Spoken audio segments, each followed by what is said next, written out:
Welcome, everyone, to another episode of the Alongside Podcast, which is a production of Heritage Baptist Church. The purpose of this podcast is to come alongside other followers of Christ in order to have thoughtful conversations about the gospel, culture, and the church. I'm your host, Mike Crump, and today I'm joined by two pastoral assistants who are as close as their prophet counterparts in the Bible. Both these guys could hold their own in a podcast episode, but in hopes of some spirited sibling rivalry, I have booked them together today. Isaiah and Jeremiah Griffith, welcome to the Alongside Podcast. Yeah, thanks, man. Yeah, thanks. Yeah, man, I'm so excited about having you guys here for many reasons. One, you're just fun guys to hang out with. Aww. And I love, the love and just joy between you two, always hugging and stuff like that, and hitting each other.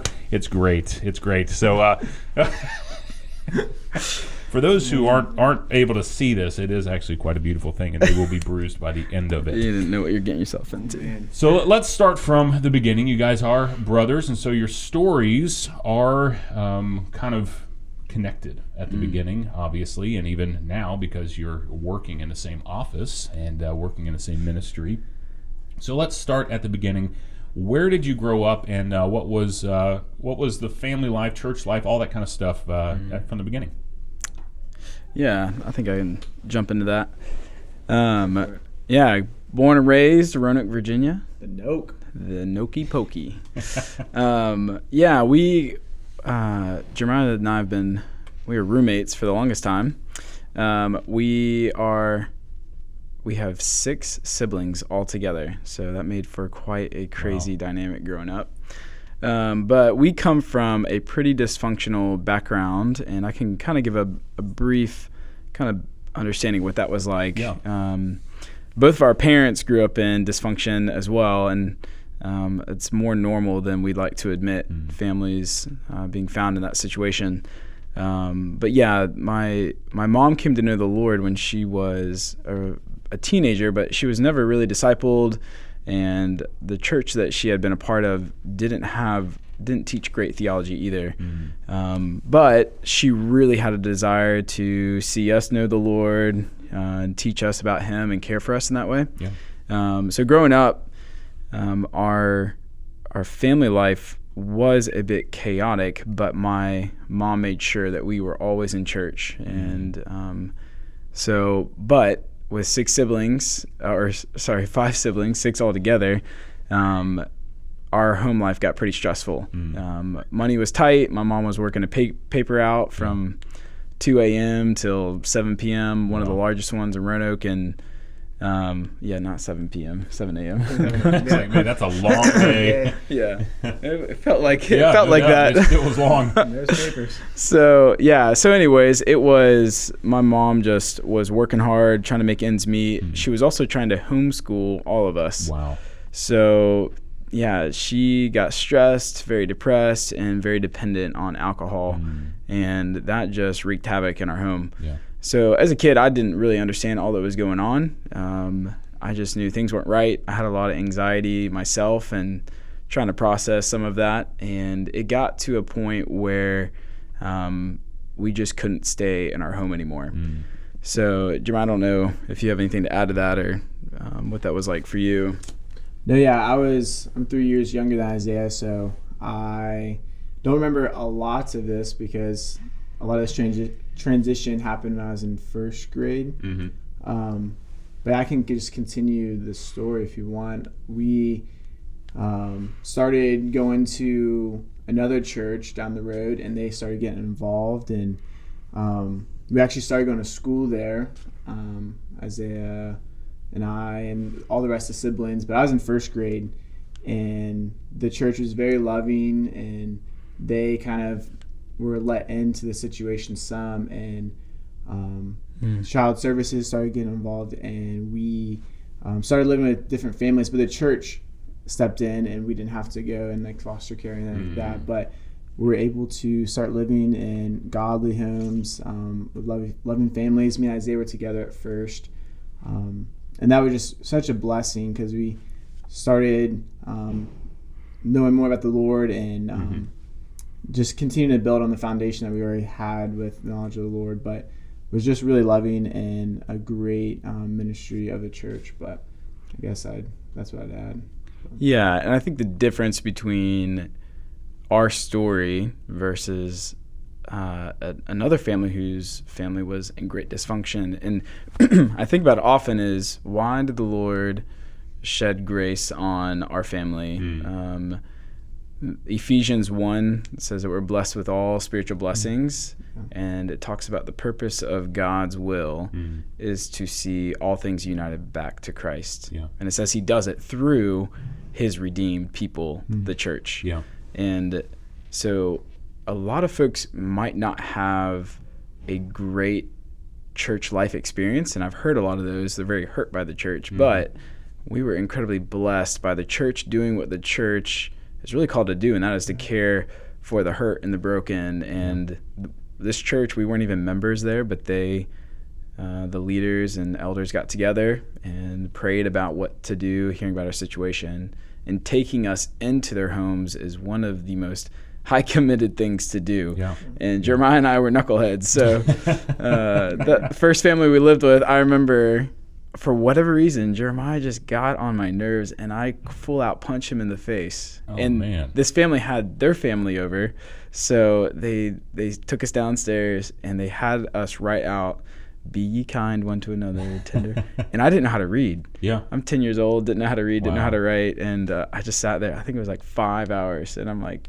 trying to write this out. But Wow. so yeah, just a great example. And I think we hear so many negative stories about the church and how, corruption in the church or leaders who fall and those kind of things. And those are realities that are there. But when the church is active and engaged in the community, seeking to be Christ-like, I think your story is just a beautiful reality of that. When the church steps in and says, you know what is more Christ-like than to give up of oneself, of one's household, of one's, even let's just say, peace or whatever it may be, so that we can house and care for a family that's in need. And I do think it's just a beautiful picture of the gospel and Christ's love for us. Yeah. So what an awesome story.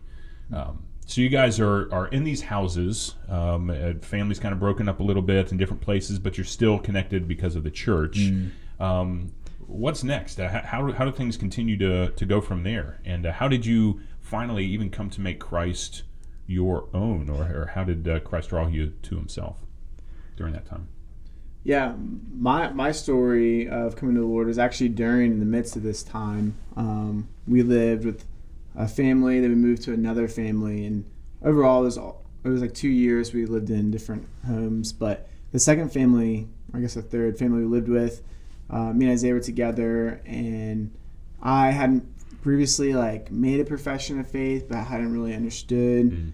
But one night I was just like, I didn't know if I would just if I just said a prayer just to go to heaven, or if there's more to the story and everything. And I was just wrestling. I woke up the family we were living with, and they explained the gospel to me. And that night I think I truly understood what the gospel was and made the decision to follow Christ. And that was a really impactful time, and it was really neat, just the situation we were in. And I think that time the Lord really used in my life.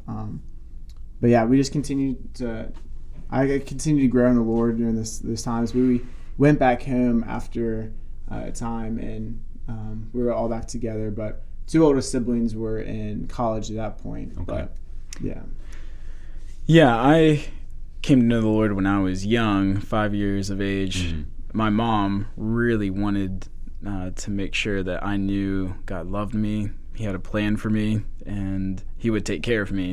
And one day after church, I was like, man, I don't know where I'm going and then when I die, which at 5 years old, that's kind of disorienting. But I also knew that, man, I wasn't a great person either. And so Mom really explained a lot to me, and that was particularly helpful even in the midst of the dysfunction, because when things got rough, I remember someone had taught me Romans 8:28, all things will work together for good for them that love God and are called according to his purposes. And I would walk around quoting that, trying to calm anxiety down. So Yeah, so through living with other families, that season Jeremiah just said, we came back to live with our mom. There was 4 of us, and one of the best parts of our story was things went south again, and things were falling apart in our home, and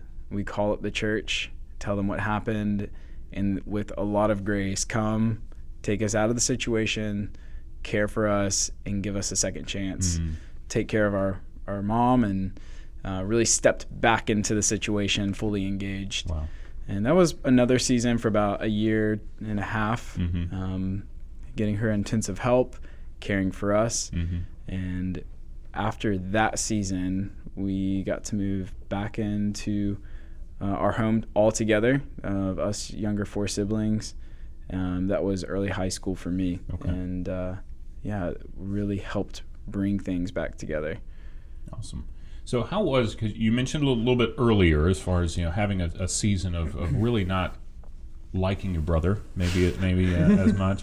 How has that sibling dynamic changed over the years? Because I know, like with my brother, I've just got one brother who's younger than me.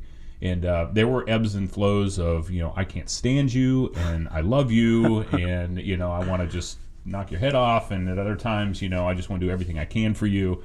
So as you're going through these, what's the relationship been like with you guys throughout that time? Yeah, I'd say from the younger brother standpoint, I always wanted to, it was always competitive. I always wanted to beat Isaiah at anything he did. Not always successful.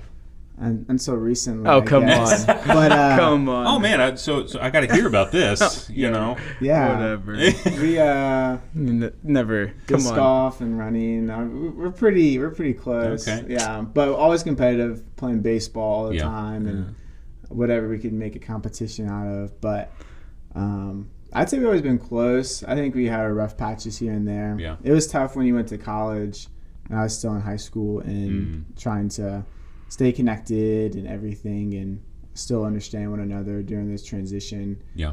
But I'd say when we both went to Liberty, I was a freshman when he was a senior, and really got close during that time. And these recent years being in Lynchburg together, I really appreciated and benefited a lot having my brother in the same town. But yeah, growing up, Jeremiah was my partner in crime. I drug him into anything stupid that I was getting into. So he was also my entertainment. So whenever I wanted to do something, I'd bring him along. One of the silly things, I remember one season we got into dodgeball. Okay. And I was like, Jeremiah, let's go play dodgeball. So we go in the backyard and try to find as many balls as we could: baseballs, racket balls, lacrosse balls, golf balls, occasional soccer ball. Oh, and so that I got a little hand here and there. But that's some intense dodgeball, I must say. Yeah, I don't know why I felt the itch just to chuck baseballs at you, but we did everything together, and it was living with other families. I was grateful to have my younger brother there, and we just went through war together, it felt like, which made our relationship very tight and close. So leaving for college was a little disorienting. Jeremiah was always very quiet. In fact, I don't think he started talking until you were about 5 years old. Yeah, because you talked for me. I just mumble something. And like, he wants this, he wants that. Yeah. So leaving for college was kind of tough, and I remember in Jeremiah's senior year, he was kind of losing his mind a little bit. And just the senior year freak out. And even that moment brought us closer together, figuring out next seasons of life and how are we going to make it, how are we going to get to college, how are we going to make it through. And being in the same city at the same school, like, you still have to make time for each other even though you live close. And we fought for that time. And it was... yeah, that brought us really close together. And then most recently working in the same office. Yeah. Oh, yeah. Heritage had no idea what they were getting into. I was kind of questioning things as with two Griffiths in the house here. So as you guys got older, you've really demonstrated a testimony of God's faithfulness. As you've seen a lot happen in your younger days, and the stories you share about even the dysfunction and dealing with that. And we live in a culture right now that basically uses a past of dysfunction or even of just very hard, difficult realities of life to dismiss any future hope of what could be. For that person who maybe is in that situation, they've had a background, maybe even like what you guys have experienced, and they're going, I don't understand how God can do anything about my life. What would you say to that person who is maybe caught in that place of going, I just don't understand how, or how God could even do this, or how God could even love me in this situation? Yeah, I'd say within each unique situation of brokenness, of whatever it is, I mean, there is hope, and God always makes a way through, and he uses those situations to grow and to teach each person more about himself through them, I believe. And with ours, I think uniquely, like, he used a church to step in, and there's a lot of different avenues of restoration that he used in the situation, and you don't always see that with it, like, while you're going through it. Yeah. But there is hope, and there is good that is brought out. And as Isaiah said, Romans 8:28, he works all things together for good to those that love him. And that is definitely true. So that's the encouragement I would say. And I think we can only choose who we run to during it, and not, like, you can't choose your circumstances, but you choose how you react, and running to God's always the answer. Amen. For sure. Amen. Awesome. So now you guys are here at Heritage, and you're doing all sorts of fun, exciting things. How did you get here to Lynchburg? How did you get to end up here at Heritage? Are you the General Liberty case, where you came for liberty and you just kind of hung out here? That's my story. But Nice. I'm glad you stayed around. What brought you to Lynchburg and here to Heritage specifically? Yeah, I was really wrestling through what I was going to do for my undergraduate degree. I knew that I was going to have to be the one paying for it all. And so I toured several schools, knowing that the Lord was calling me into ministry and to dedicate my life, my full-time vocation towards full-time ministry. And Liberty honestly was the most affordable because of all the scholarships that I was able to get. And then during that time working, I became an RA my sophomore year and did 3 years of RA, which was incredible leadership experience. Yeah. I had a great RD who really discipled our team well and taught us valuable skills of counseling, confrontation, and how to disciple men together living in close community. And then I had done several internships during my undergrad. I did one church planning in Roanoke. I went to New York City my sophomore year and did church planning. And then my junior year, I did an internship at Bellevue Baptist Church. Okay.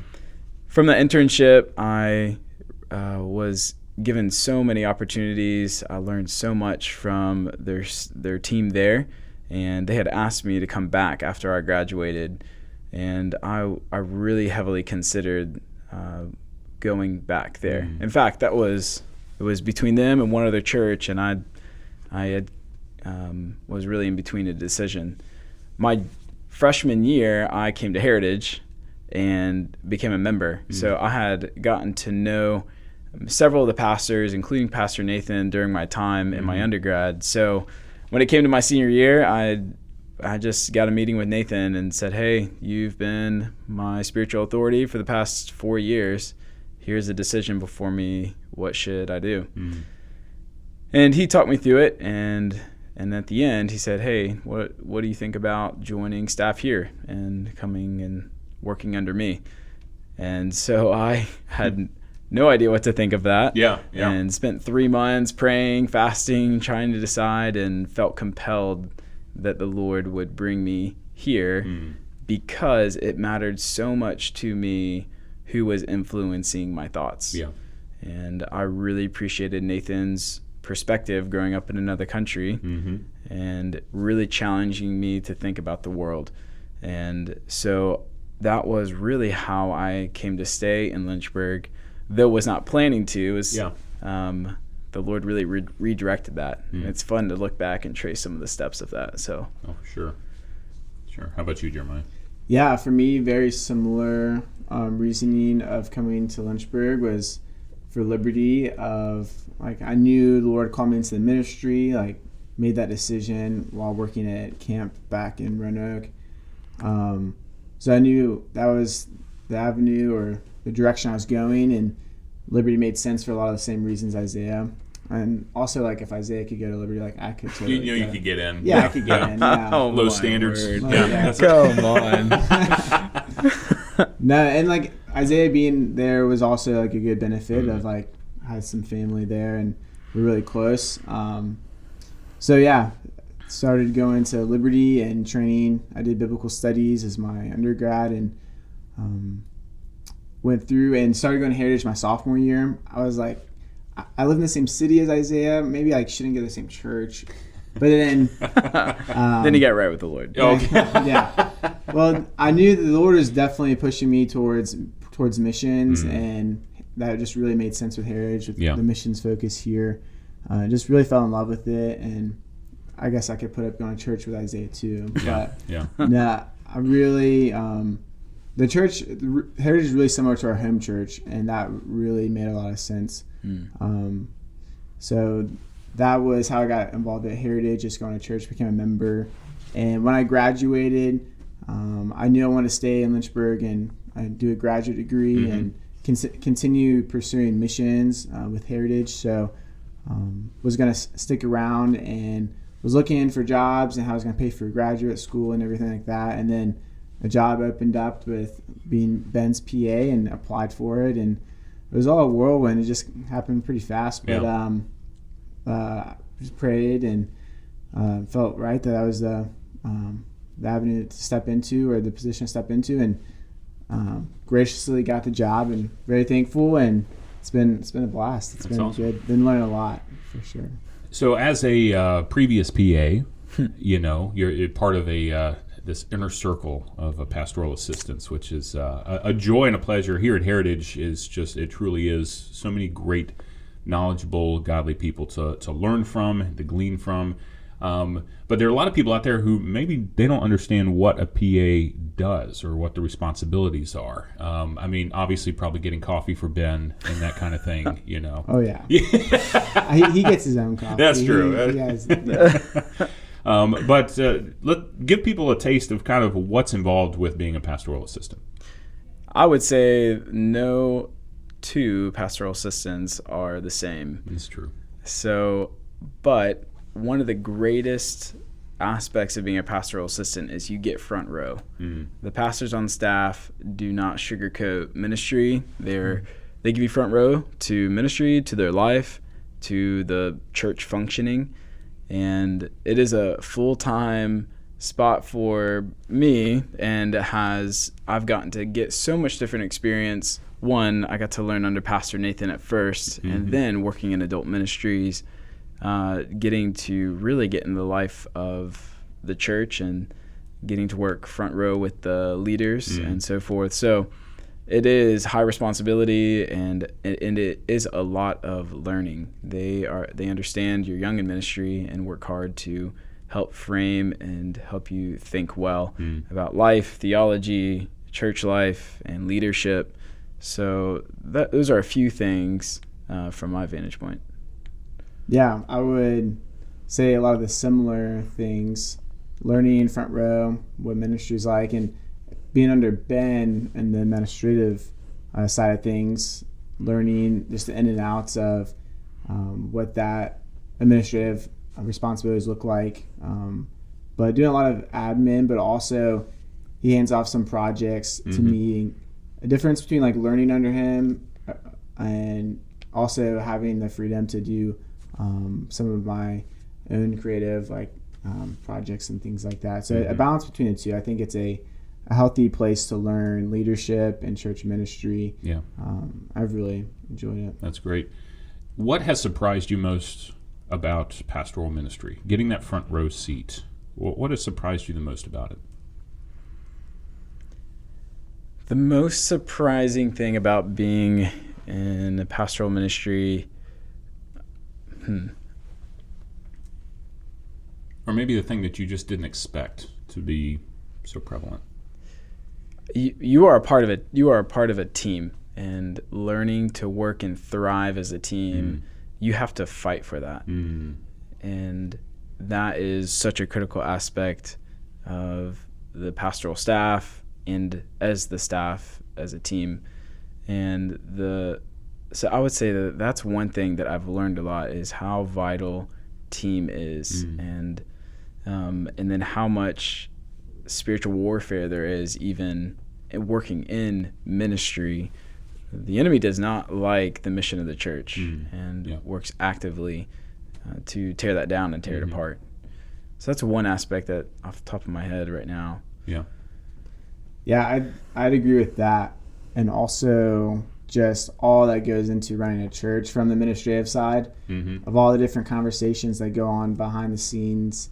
Been learning a lot of that, and just what it takes to run a church has been very eye-opening and really great to learn. But I think that's what surprised me the most. There's a lot of logistical realities about a church. I know that was one of the things when I first got into pastoral ministry. I'm like, oh my lands, there are just a lot of little decisions that influence so many people.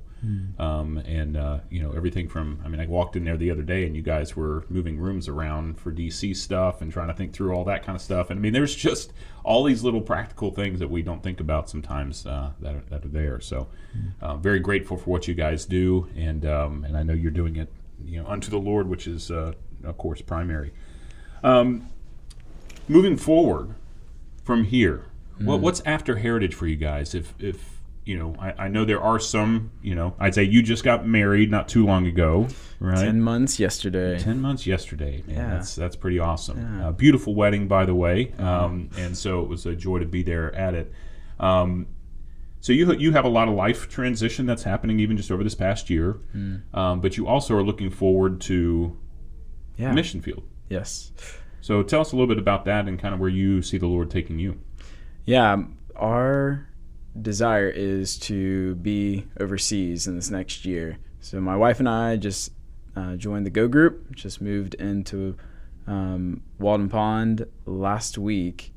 And some backstory to kind of where we even got here is growing up in our home church. Our church was very missions minded and was very active in making sure that we were aware of that, had understood that, and we did a missions conference week-long every year, and this was better than Christmas for us. We would get there on a Sunday night, and the lights would go out when they get started. They would light up the hallways, spotlights, and down would march our missionaries. And they would come to the front, and there was always loud chorus, and they were superheroes. Yeah. Oh, yeah. Yeah. And as a young boy, I just looked at them as these superheroes that were incredible, speaking crazy languages and telling crazy stories, incredible faith, wild dangers, and I would just sit there in awe. And in my mind, I thought, I could never do that. There was no way. A kid from Roanoke, I see what the pastor does. Maybe I could do that one day. And that's when I remember at our camp, there was a message on Luke 12 where Jesus tells his disciples, to whom much is given, much is required. And that's when I surrendered my life to the Lord for full-time vocational ministry. Was, Lord, you have shed your grace on us. I'm going to give all to you. But I had no idea where that would lead me. Yeah. So I stepped into college wanting to go into the pastorate. And that's one reason I came to Heritage, to learn under Pastor Nathan, teaching, preaching, leadership. And right before I came in, I had just gotten back from a missions trip And Nathan was debriefing it with me my first week on staff and had me consider, why would you not go to the unreached? Wow. To the 3.1 billion people who've never heard or never will hear. Yeah. So that spanned into a lot of prayers and conversations, and to the point where I felt very compelled, and this is exactly where the Lord is taking my life. I have no reason, no excuse. In fact, I have all the reasons to go. So we surrendered that to the Lord, and my one question was, who was I going to marry? And very quickly, about a year after joining staff, I met Mariah. We started dating, and she grew up in West Papua, Indonesia, and was more committed than I had even realized to the mission field. So we came to that point where we decided together the Lord is calling us to go to the unreached. So in this next year, we are looking to transition overseas and serving the Lord to the unreached peoples. And we are very excited and building a team from here at Heritage together to all transition out there. So it's exciting. Yeah. Very, very exciting. What about you, Jeremiah? Yeah, next steps. In the summer between graduating my undergrad and starting graduate school at Liberty, plan on studying business, getting an MBA from there, and would also like to do missions in the future. About to transition and join the pathway hopefully soon here. And similar backstory with Isaiah with the missions. And my senior year of high school, I got to go to Malta for a missions conference, but like a little more personal than what we had growing up every year. And we got to do life with these missionaries like every day for a week and have lunch with them and be in sessions. And that kind of got for me to understand missionaries on a personal level. I'm like, this is something that's attainable. They're real people. They go through struggles. And so that's when the Lord started turning in my heart of like, Jeremiah, you could do that. Like you should go and take part in something like this. And didn't like commit my life right there of like, all right, I'm going to these people, but the Lord started to lead me and grow that desire and continue to affirm that throughout college, and especially coming here to Heritage definitely grew that desire for the nations. And I don't know where the Lord's calling me yet, but just starting that journey and open and been talking with church back home and Heritage about what that looks like and just growing and just trying to learn as much right now. But about to start school and then do that as well, and work here and join our team one day. Potentially, I don't know. Just try to make the most of the season and all the different elements of it. That's awesome. Well, it's very encouraging, especially when I'm facing these two young guys. You know, I can say that now because I'm an old guy. Your grandpa. I just don't start. Your grandpa. Gramps over here. But seeing these guys excited about ministry, excited about the nations, and being equipped and trained to be able to engage cross-culturally for the sake of the gospel and for Christ. And so it's wonderful to see and to hear that, this began at the church where, you found the Lord, where God really intervened in your life in this place, and you came to have this passion or awareness of missions and what God was doing across the nations. And I just think that's beautiful. Moving forward, how can people pray for you guys specifically? As people out there who are listening, most who are part of Heritage and maybe even know you guys, but how can they be praying for you specifically as you take these steps towards where the Lord is guiding you? Yeah, I would ask for prayer for just balance in the season with school and with work and training for the mission field and all these different moving parts, that the Lord gave me balance in how I choose to use my time, and that I would make the most of what He's given. That would be a steward of these gifts. I think that's what I ask for prayer for most of all, but also direction of where the Lord had me to go in the future and where to invest in, and that's what I would ask for prayer for. Okay. I think for Mariah and I, for diligence and endurance. We are stepping into more intensive training, and we really desire to see the Lord do a great work in us, and we really desire to see him do a great work through us in our community, and seeing more people who are far from Jesus come to know him. So praying for us in that way would be so appreciated, and we are so grateful for our church family and all the encouragement we've gotten from them. And so, and participating in the work that the Lord is doing. Yeah, awesome. Well, for those who are listening, I would encourage you to pray for our brothers here. And if you see them in the hallway around the church, give them a hard time and then tell them that you're praying for them because that's very important. All right, well, we're going to close out with our final question here. I'm going to pull out my deck of cards. This is dangerous. And we'll see what happens for you guys, okay? Kind of nervous. You should be. You should be. No, that's not a good one. Let's go see. No. I'm sorry. Oh, here's a good one. Who would play you in a movie? Oh man. If they're making your life story, which actor is going to play? Is this you? like who would we like to play? Yeah, who would you okay. like to play you in? I always in a thought movie? Hugh Jackman resembled me a little bit. Would you say so? All right. Definitely not. Oh, come on. Wolverine fan here, or musical more? You're going to go for the singing route. Oh, wow. Yeah, Greatest Showman. That there you go. characterizes my Man. All right, Hugh Jackman. What about you, Jeremiah? Man, I would love, and I think he would be honored. Chris Pratt, maybe. Oh, okay, yeah. Has a good balance of humor and I think it's a good pick. I could see that. Oh, I could see that for sure. Yeah. Wow, Mike. Yeah, I didn't get that same response. Hey, listen, all I have is bald guys to choose from, so I'm not really sure, what I could do there. So, well, guys, thank you so much for joining me on the Alongside podcast. It has been a pleasure to talk to you and really just hear how God is working, how he has worked and is currently working in your life. So thanks for joining us. Thanks for the opportunity. Yeah, thank you. Well, thank you all for joining us here for the Alongside podcast. We do hope that it was a blessing to you, a continued reminder to pray for the Griffith brothers and their families, and just continue to be an encouragement to them. This has been another episode of the Alongside podcast. For more details on Alongside, including show notes, past episodes, and more, you can visit alongsidepodcast.com.